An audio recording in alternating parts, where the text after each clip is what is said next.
तो hello everyone. तो आज मैं आपके लिए वीडियो लेके आई हूँ बैंक में जो भी अभी क्लर्क और पीओ का जो बाइबरटाइट सेटलमेंट हुआ था, ठीक है, पूरे बैंकिंग इंडस्ट्री में।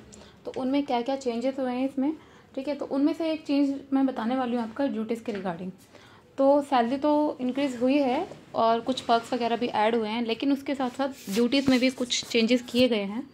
तो वो शायद चेंजेस नहीं पता हो काफ़ी लोगों को, तो वो चेंजेस आज मैं आपको बताने वाली हूँ इस वीडियो में। तो लास्ट तक बने रहना, तो आपको एक एक चीज़ मैं जो है इसमें डिफाइन करने वाली हूँ प्रॉपर तरीके से। फर्स्ट ऑफ ऑल, जब भी आप देखिए, अभी जो लोग एस्पिरेंट्स हैं, ठीक है, और जो ऑलरेडी वर्किंग है उनको तो पता ही होगा, जो वर्किंग है उनको पता होगा, एस्पिरेंट्स वालों को नहीं। तो एस्पिरेंट्स के लिए है मेनली ये वीडियो, जो तैयारी कर रहे हैं, अब जो बैंकर्स बनने वाले हैं इस साल, ठीक है, और या फिर जिनका रिजल्ट आ चुका है, वेटिंग में है उसको ज्वाइन करने के लिए। तो आपके लिए मैं पहले से ही बता रही हूँ, ताकि आपको वहाँ जाके आपको एकदम से शौक ना लगे कि हाँ भाई ये काम करना पड़ेगा, ये होगा। तो चलिए स्टार्ट करते हैं इधर की बातें ना करते हुए। तो देखिए, सबसे पहले क्या होता है बैंकिंग में, काम होता है मेकर और चेकर के कॉन्सेप्ट से, ठीक है। मतलब जो क्लर्क होता है वो मेकर का काम करता है, और जो पीओ होता है, ठीक है, वो चेकर का काम करता है।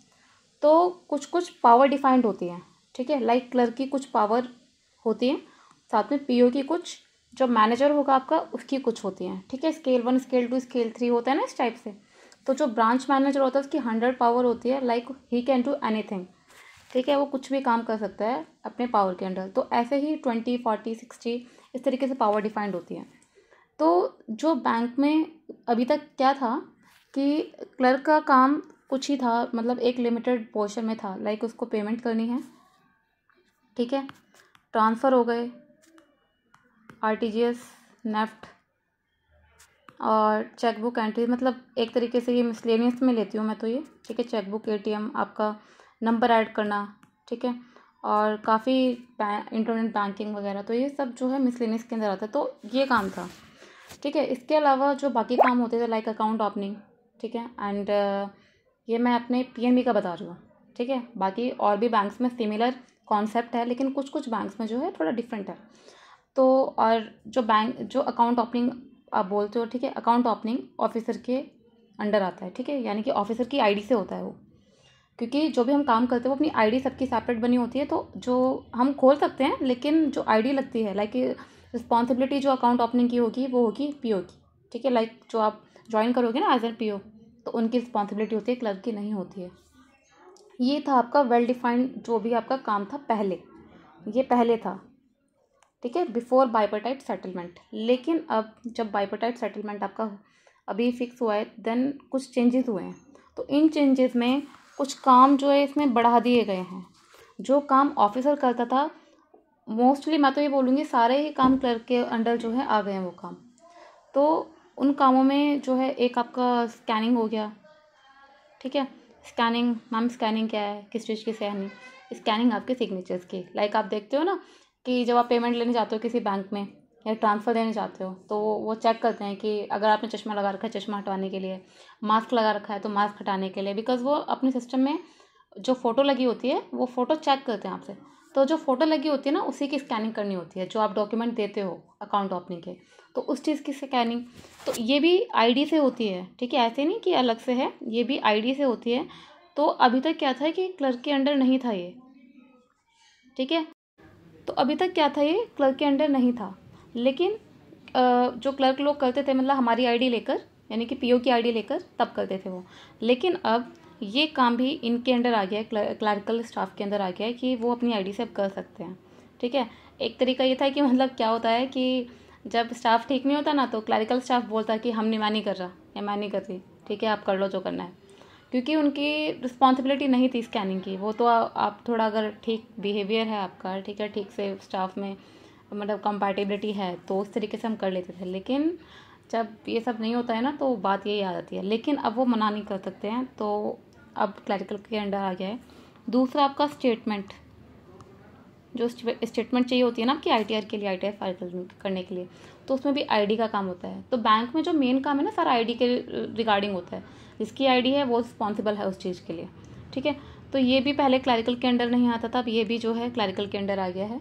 और साथ में आपका पेमेंट, मैंने बताया ना पावर का कुछ होता है, तो पेमेंट्स भी पहले जो क्लरिकल था वो 10,000 तक मेकल चेकर का करता था, लेकिन अब नहीं है, अब कॉन्सेप्ट चेंज हो गया, 50,000 तक क्लरिकल जो है मेकल चेकर, ठीक है, दोनों का काम करेगा, यानी कि उसको देखने एंट्री भी करनी है, साथ में उसको पास भी करना है, मीन्स वेरीफाई भी करना है, ठीक है। तो और बाकी भी बहुत सारी चीज़ें हैं कि वो लोन में भी थोड़ा हेल्प करेगा, पहले नहीं था ये चीज़, ठीक है, हेल्प के लिए है। उसमें लाइन जो है साफ साफ लिखी है, वो डिनाई नहीं कर सकते हैं। पहले आप डिनाई कर सकते थे कि नहीं भाई मैं लोन में हाथ नहीं लगाऊंगा या लगाऊंगी, ठीक है, लेकिन अब साफ साफ सर्कुलर में मेंशन है, ठीक है, जो भी बायपार्टी सेटलमेंट है उसमें साफ साफ मेंशन है कि आपको जो है हेल्प करानी है लोन ऑफिसर की, ठीक है, जो सिबिल निकालते हैं लोन के लिए, यानी कि आपका जो देने की कैपेबिलिटी है, यानी कि लोन रिपेमेंट की कैपेबिलिटी, कि आप किस तरीके से लोन जो है अपना रिपे करते हैं, ठीक है, जो आपने पास्ट में ले रखे हैं, तो उसके लिए एक सिबिल रिपोर्ट निकलती है। तो सिबिल का काम भी जो है क्लरिकल के अंडर आ गया है कि वो रिपोर्ट जो है निकालेगा या निकालेगी, ठीक है। बाकी एटीएम में कैश डालना निकालना, ठीक है, क्योंकि एटीएम का कैश भी आपको मतलब लिमिट होती है कि इतने टाइम इंटरवल तक आपके जो एटीएम है, जो भी आपका बैंक एटीएम है, उसमें जो है इतने टाइम तक जो है कैश जो है निकलना चाहिए, ठीक है, उसमें आपने ज़्यादा टाइम तक रखना नहीं है कैश, ठीक है। साथ में ये हो गया, और बाकी कुछ ऐसी चीज़ें हैं जैसे आपका डॉक्यूमेंट्स लेना, तो वो हेल्प कर सकता है क्लरिकल। तो पहले जो है काफ़ी कम था, लिमिटेड काम था एक तरीके से हम कह सकते हैं, लेकिन अब लिमिटेड नहीं रहा है, अब ऑलमोस्ट जितने भी ऑफिसर के काम हैं वो मतलब क्लरिकल को दे दिए गए हैं।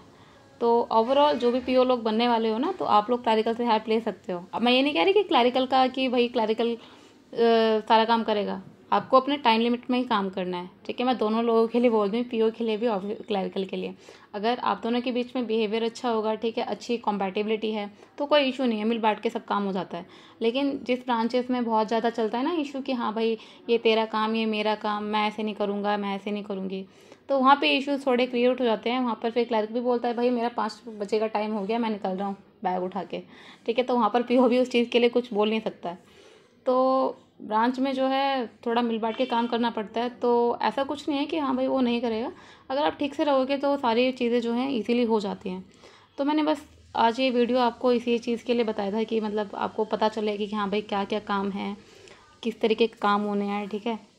बाकी एक KYC का होता है, ठीक है, नो योर कस्टमर, तो उसके लिए डॉक्यूमेंट्स के लिए तो इसमें तो कुछ चेंजेस नहीं है, ये तो आपका वही है कि ऑफिसर को जो है वेरिफिकेशन का काम होता है, डॉक्यूमेंट लेने का कस्टमर से, और जो एंट्री वगैरह है वो क्लर्क को करनी है, देन ऑफिसर जो है उसको बाद में पोस्ट करेगा, यानी वेरीफाई करेगा, ठीक है।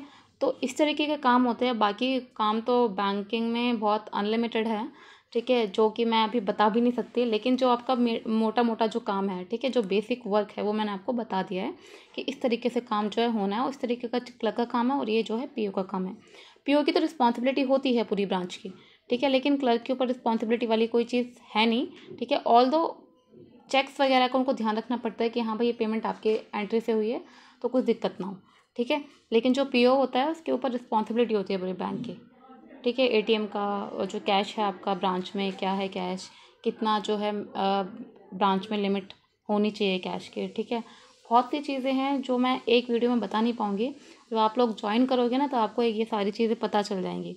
बाकी मैंने एक आपको ओवरव्यू दे दिया है कि किस तरीके से काम होना है, ठीक है। बाकी आप लोग अगर ऐसे ही वीडियो चाहते हो, ठीक है, बैंक से रिलेटेड, तो आप मेरा चैनल जो है सब्सक्राइब कर सकते हो और शेयर भी कर सकते हो अपने फ्रेंड्स में।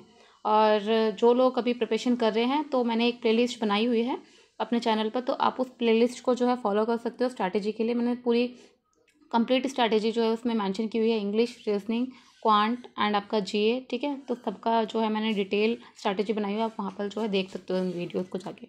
और मेरा टेलीग्राम चैनल है, आप उसको भी जो है ज्वाइन कर सकते हो फॉर एनी क्वेरी। तो आज के लिए इतना ही, थैंक यू।